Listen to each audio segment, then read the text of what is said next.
Okay, सो इस video में देखेंगे हाइपोफेरिंग्स और या लेरिंगोफेरिंग्स के बारे में।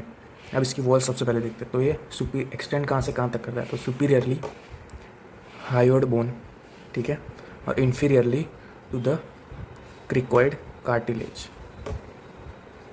क्रिकोइड कार्टिलेज की लोअर बॉर्डर तक, ठीक है। अब पोस्टीरियरली क्या प्रेजेंट होता है इसके, posterior pharyngeal wall. Anteriorly larynx present होता है, इसलिए इसको बोलते हैं लेरिंगोफेरिंग्स, ठीक है। तो इसकी एक्सटेंशन सुपीरियरली यहाँ पे हायोड बोन प्रेजेंट होता है, ठीक है, यहाँ पे आगे। उसके बाद नीचे ये क्रिकोइड कार्टिलेज है, to the lower border of cricoid cartilage. Anteriorly क्या प्रेजेंट होता है, ये लेरिंग्स, ठीक है। और पोस्टीरियरली पोस्टीरियर फेरिंजियल वॉल, उसके पीछे प्रीवर्टेब्रल फेशिया, प्रीवर्टेब्रल मसल्स, ठीक है। ये यहाँ पे एपिग्लोटिस है, ये क्रिकोइड कार्टिलेज और उसके ऊपर थायरॉइड कार्टिलेज प्रेजेंट होता है, ये होता है हाइपोफेरिंग्स, ठीक है। उसके आगे लेरिंग्स, इसलिए लेरिंगोफेरिंग्स भी बोलते हैं। अब लेरिंगोफेरिंग्स के टोटल 3 पार्ट होते हैं। सबसे पहला पायरिफॉर्म साइनस, उसके नीचे पोस्ट क्रिकोइड, उसके पीछे होता है पोस्टीरियर फेरिंजियल वॉल, ठीक है। ये 3 पार्ट में लेरिंगोफेरिंग्स डिवाइडेड होता है। अब ये छोटी सी लेरिंग्स की बात बता देता हूँ। लेरिंग्स में कौन कौन से स्ट्रक्चर्स होते हैं। लेरिंग्स में सबसे पहले ऊपर होता है ये हायोड बोन, ठीक है। ये होता है पूरा थायरॉइड कार्टिलेज, ठीक है। उसके नीचे यहाँ पे होता है थायरॉइड कार्टिलेज के नीचे यहाँ पे क्रिकोइड कार्टिलेज होता है, ठीक है। अब मेम्ब्रेन्स कौन कौन सी होती है यहाँ पे दिखती है, तो हायोड बोन और थायरॉइड कार्टिलेज के बीच में थायरोहायोड मेम्ब्रेन, और थायरॉइड कार्टिलेज और नीचे क्रिकोइड कार्टिलेज के बीच में ये क्रिकोथायरॉइड मेम्ब्रेन, ठीक है। ये है anterior view of the larynx और ये है posterior view of the larynx, ठीक है। ये सबसे ऊपर होता है एपिग्लोटिस, ठीक है। ये रहा हायोड बोन कट किया हुआ। हायोड बोन के नीचे ये यहाँ पे ये स्ट्रक्चर होता है, पूरा पीछे के साइड आता है, ये होता है थायरॉइड कार्टिलेज, ठीक है। ये थायरॉइड कार्टिलेज और हायोड बोन के बीच में ये है थायरोहायोड मेम्ब्रेन, ठीक है। अब ये एपिग्लोटिस है, ये है क्रिकोइड कार्टिलेज। अब क्रिकोइड कार्टिलेज के ऊपर ये जो दिख रहा है ये पूरा एरिक्टिनॉइड कार्टिलेज, ठीक है। एरिक्टिनॉइड कार्टिलेज और एपिग्लोटिस के बीच में एक मसल होता है जिसको बोलते हैं एरी एपिग्लोटिक मसल। एरी एपिग्लोटिक मसल के ऊपर के साइड यहाँ पे एक फोल्ड, मस्कुलर फोल्ड प्रेजेंट होता है जिसको बोलते हैं एरी एपिग्लोटिक फोल्ड, ठीक है। ये ऊपर होता है, ऊपर से देखे तो सबसे पहले ये दिखता है, आगे एपिग्लोटिस, पीछे उसके बाद एरी एपिग्लोटिक फोल्ड और उसके बाद एरिक्टिनॉइड कार्टिलेज। अब लेरिंगोफेरिंग्स का सबसे पहला पार्ट है पायरिफॉर्म फोसा या पायरिफॉर्म साइनस भी बोलते हैं, ठीक है। वो देखते हैं सबसे पहले। अब ये इमेज में मैंने सब स्ट्रक्चर्स बोल दिए। यहाँ पे एरी एपिग्लोटिक फोल्ड है और ये है पूरी थायरोहायोड मेम्ब्रेन, ठीक है। ये पीछे की तरफ पूरी फोल्ड, पीछे की तरफ पूरी आती है, मतलब पूरा सर्कुलर स्ट्रक्चर बनाती है। एरी एपिग्लोटिक फोल्ड और ये थायरोहायोड मेम्ब्रेन के बीच में ये जो खाली स्पेस होगी इसको बोलते हैं पायरिफॉर्म साइनस या पायरिफॉर्म फोसा, ठीक है। ये दोनों साइड होती है, लेयरिंग्स के लेटरल साइड, पायरिफॉर्म फोसा दोनों साइड। अब इसकी मीडियल वॉल कौन बनाता है, एरी एपिग्लोटिक फोल्ड, और लेटरल वॉल कौन बनाता है, थायरोहायोड मेम्ब्रेन, ठीक है। तो ये लेटरल वॉल बनाता है, ये एरी लेटरल वॉल बनाता है थायरोहायोड मेम्ब्रेन, और मीडियल वॉल एरी एपिग्लोटिक फोल्ड। अब नीचे मीडियल वॉल में कौन कौन से प्रेजेंट होंगे, तो ये एक एरिक्टिनॉइड कार्टिलेज, ठीक है, फिर क्रिकोइड कार्टिलेज, ये सब मीडियली प्रेजेंट होकर यहाँ पे पूरा थायरोहायोड मेम्ब्रेन प्रेजेंट होता है, उन दोनों के बीच में ये पायरिफॉर्म फोसा।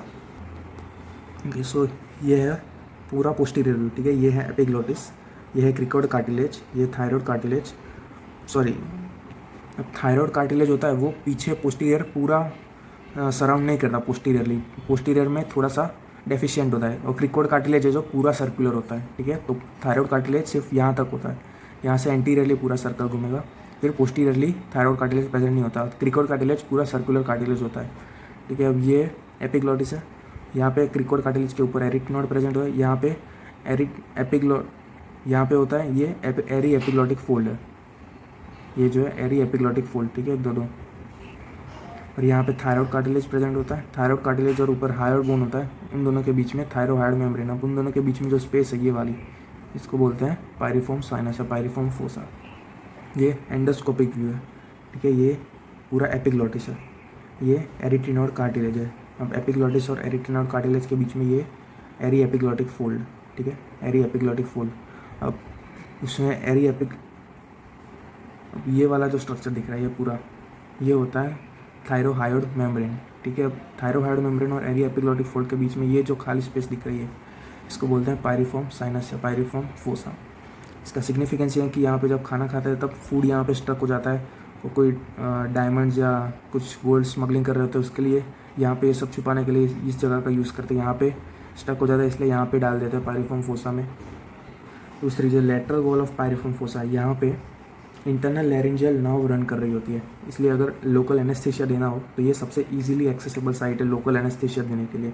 तो ये एक दूसरा सिग्निफिकेंस। अब इंटरनल लैरिंजियल नर्व ईयर को भी सप्लाई करते हैं, तो जब यहाँ पे कार्सिनोमा ऑफ पायरिफॉर्म साइनस होगा तो वो रिफर्ड पेन होगा, ईयर में भी रिफर्ड, इसलिए रिफर्ड पेन टू ईयर जब पायरिफॉर्म कार्सिनोमा होगा तब।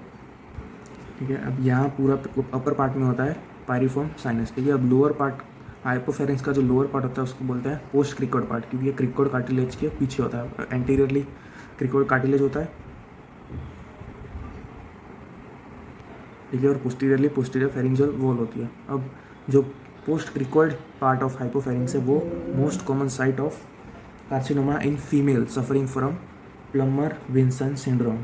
ठीक है, प्लमर विंसन सिंड्रोम से जिसको होता है जो फीमेल्स को, उनमें most common site of carcinoma है ये post cricoid area in the हाइपोफेरिंक्स। ठीक है, तो ये पायरिफॉर्म साइनस जिसकी मीडियल बाउंड्री होती है एरी एपिग्लोटिक फोल्ड, बाद में एरिटिनोड कार्टिलेज, ठीक है, फिर नीचे क्रिकॉइड कार्टिलेज। अब लेटरली क्या होता है थायरोहायोइड मेम्ब्रेन। यहाँ दूसरा सिग्निफिकेंस है, यहाँ पे इंटरनल लैरिंजियल नर्व प्रेजेंट होती है, वो पास करे, इसलिए इसको लोकल एनेस्थीसिया अगर देना हो तो वो मोस्ट एक्सेसिबल साइट होती है पायरिफॉर्म साइनस। उसके बाद मिडल ईयर तक रिफर पेन जाता है अगर कार्सिनोमा ऑफ पायरिफॉर्म साइनस होता है तो। Post cricoid area is the most common site of carcinoma in female suffering from Plummer Vinson syndrome. Plummer Vinson syndrome में क्या होता है, जो पेशेंट को प्लमर विंसन सिंड्रोम है वो कैरेक्टराइज्ड बाय क्लासिकल ट्रायड। इसमें होता है एक डिस्फेजिया, ठीक है, आयरन डेफिशिएंसी एनीमिया और ईसोफेगल वेब। ठीक है, ईसोफेगल वेब मतलब ईसोफेगस का ल्यूमन होता है, वहाँ पे एक थिन म्यूकस लेयर बन जाती है वेब टाइप। ठीक है, उसकी वजह से डिस्फेजिया होता है। ठीक है, तो ये दूसरी इमेज है पायरिफॉर्म साइनस की या पायरिफॉर्म फोसा की। ठीक है, ये है एपिग्लोटिस, यहाँ पे एरिटिनोइड प्रेजेंट होता है, ये एरी एपिग्लोटिक फोल्ड। ठीक है, ये हायोइड बोन दोनों साइड, ये पूरा थायरॉइड कार्टिलेज। ठीक है, अब इन दोनों के बीच में जो येलो स्ट्रक्चर है ये थायरोहाइड मेम्ब्रेन। अब ये पूरा स्ट्रक्चर है, ये होता है पायरिफॉर्म फोसा। बीच में जो स्पेस होती है medially lined by aryepiglottic fold, laterally by the thyrohyoid membrane. Functions of hypopharynx, सबसे पहले स्पीच, क्योंकि वॉइस रेजोनेट करता है इसलिए स्पीच में हेल्प करता है। डिग्लूटिशन, क्योंकि common pathway of air and food, ठीक है, इसलिए डिग्लूटिशन में भी हेल्प करता है। अब अगर लैक ऑफ न्यूरो कोऑर्डिनेशन, ठीक है, न्यूरो मस्कुलर इन कोऑर्डिनेशन की वजह से अगर क्रिकोफेरेंजियल मसल जो ईसोफेगल का स्पिंटर होता है वो क्रिकोफेरेंजियल मसल का भी पार्ट होता है, अगर वो रिलैक्स नहीं करेगा तो आपको पता होगा कि हाइपोफेरिंक्स में ये क्रिकोफेरेंजियस मसल और थायरोफेरेंजियल, इन दोनों के बीच में ये किलियंस डाइसेंस था, तो इसकी वजह से यहाँ पे प्रेशर बढ़ेगा फेरेंजियल कैविटी में और आउट पाउचिंग होगा फेरेंजियल वॉल का। ठीक है, तो उसको बोलते थे ज़ेंकर्स डाइवर्टिकुलम। ठीक है, ज़ेंकर्स डाइवर्टिकुलम या हाइपोफेरेंजियल डाइवर्टिकुलम ड्यू टू न्यूरोमस्कुलर इनकोऑर्डिनेशन। तो ये है पूरा हाइपोफेरिंक्स।